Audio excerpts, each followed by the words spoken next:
What if Margaret Chase Smith became president in 1964 with Martin Luther King Jr. as her running mate?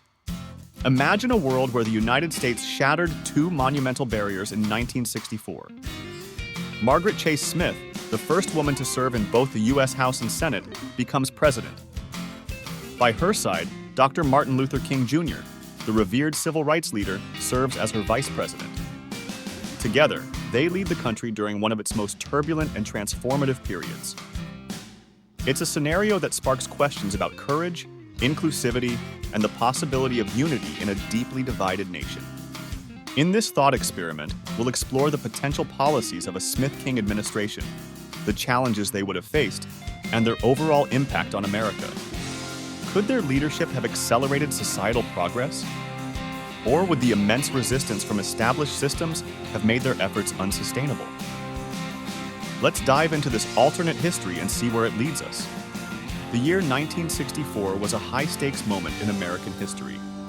The nation was in the throes of the civil rights movement, with racial inequality glaringly visible and segregation laws still in effect in many parts of the country. The March on Washington in 1963 had galvanized public attention, and Martin Luther King Jr. had just received the Nobel Peace Prize, cementing his status as a global symbol of nonviolence and justice. In the realm of politics, polarization was clear. Conservatives and segregationists clung to the status quo, while progressives pushed for sweeping changes. Gender equality, racial justice, and the Cold War loomed as tectonic issues. Meanwhile, Margaret Chase Smith stood out for her pioneering accomplishments. Known for her courage, Smith had famously challenged Senator Joseph McCarthy's tactics at the height of the Red Scare. But her moderate republicanism stood in stark contrast to the ultra-conservative and ultra-progressive factions of her time. This was the world into which we imagine a Smith-King presidency, an era of upheaval, but also of untapped potential for change. Margaret Chase Smith as president and Martin Luther King Jr. as vice president would have been a pairing unlike anything America had ever seen. A white woman and a black man in the nation's highest offices would have sent shockwaves through a society accustomed to white male leadership. Their partnership would have symbolized a shift away from entrenched norms, racial, gendered, and political. Smith, with her integrity and expertise in foreign policy, was an emblem of moral leadership. Her independent streak within the Republican Party positioned her as a unifier, someone capable of operating above petty partisanship. Meanwhile, King's growing national influence, underpinned by his civil rights advocacy, brought moral clarity and a vision for equality. Together, they would have represented a fusion of intellect, strategy, and idealism. But such an alliance would not have come without risks. MLK's elevation to a political position like vice president would have drawn intense criticism. Still, the Smith-King alliance holds extraordinary potential as a blueprint for inclusive leadership. The hypothetical policies under a Smith-King White House compel us to imagine how these two principled leaders might have collaborated to address the critical issues of the 1960s. A Smith-King administration would almost certainly have prioritized civil rights legislation. Building upon the Civil Rights Act of 1964, passed under Lyndon B. Johnson, they might have pushed even further toward ensuring voter rights, dismantling segregation, and addressing housing discrimination. King's commitment to nonviolence and grassroots advocacy, coupled with Smith's legislative acumen, could have strengthened federal support for progress in areas where states resisted enforcement. Both leaders understood the deep connections between economic inequity and racial inequality. King's advocacy for addressing poverty across racial lines, embodied in his later Poor People's Campaign, might have found support in Smith's moderate Republican philosophy, which valued pragmatism over ideology. Policies fostering job creation, improved education, and fair wages might have formed the bedrock of their domestic agenda. As the first woman in the presidency, Smith's leadership would have placed gender equality firmly in the national conversation. Beyond paving the way for future women leaders, it's feasible that she might have championed policies for equal pay, workplace rights, and women's access to education. Smith's extensive foreign policy experience and King's staunch anti-war stance would have created space for a thoughtful, measured approach to Cold War diplomacy.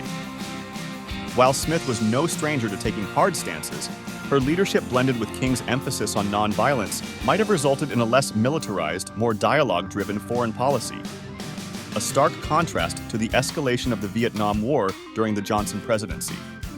Despite their strong moral footing and complementary strengths, a Smith-King administration would have faced staggering challenges in both governance and public perception. The Smith-King ticket would have undoubtedly faced fierce opposition from both political extremes.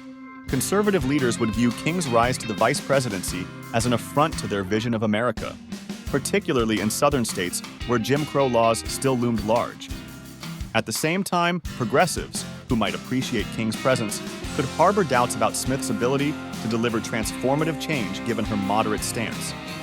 It's likely that Congress, split between factions, would have stalled key legislation, creating legislative gridlock. The societal response to this presidency would reveal deeply ingrained prejudices. Smith's presidency as a woman would have likely been dismissed or undermined by critics who believed she lacked the qualities to serve as commander-in-chief. Meanwhile, King's race and political activism would have painted a target on his back from segregationists and supremacist groups. The personal toll on both leaders would have been immense. Leading a divided country would mean not just implementing policy, but also winning hearts and minds. The pair would have likely needed to craft a communication strategy capable of transcending the entrenched biases of their era. Building trust among resistant or skeptical communities would have been essential for their success. The impact of this partnership would have transcended politics to create lasting cultural shifts. Smith's presidency would have shattered the glass ceiling for women in leadership, opening doors for future leaders and challenging entrenched stereotypes about women's capabilities. Likewise, King's vice presidency would have disrupted the racial power dynamics of the political elite, offering representation and hope to marginalized communities who had long been excluded from government. Together, their administration might have served as a symbol of collaboration across lines of division. For young activists and future leaders, Smith and King's partnership would have set a precedent for valuing unity, integrity, and shared purpose over partisanship and division. Would a Smith-King presidency have succeeded in reshaping the fabric of American society, or would the resistance they faced have hindered their aspirations? In this alternate history, civil rights advancements might have been achieved more rapidly under their leadership. The collaboration between King's grassroots networks and Smith's political savvy could have mobilized both public and institutional support for racial justice.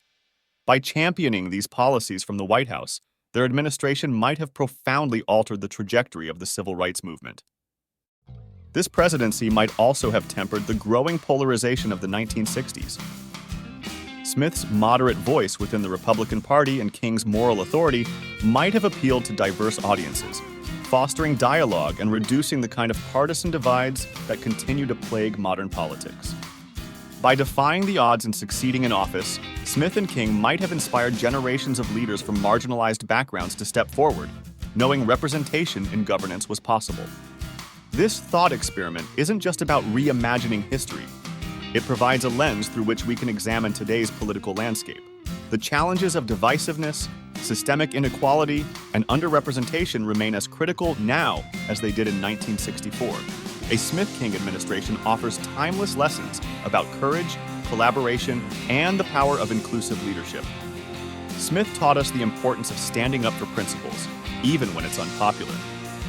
King showed us the power of moral clarity and perseverance amidst injustice. Combined, their qualities remind us that leadership isn't about personal ambition. It's about serving the people with integrity and vision. Could such a partnership, one that both symbolized and practiced inclusive leadership, have succeeded in 1964? Or would the weight of resistance have made their vision unsustainable? More importantly, what can we learn from this thought experiment to better address today's challenges? As you consider these questions, we invite you to join the discussion. History isn't fixed. It's made by leaders who dare to dream bigger than the world around them. Perhaps that's the lasting message of imagining Margaret Chase Smith and Martin Luther King Jr. in the White House. When leaders rise above the divisions of their time, they create the possibility for a more just and united future. Like and subscribe for more from History Twist.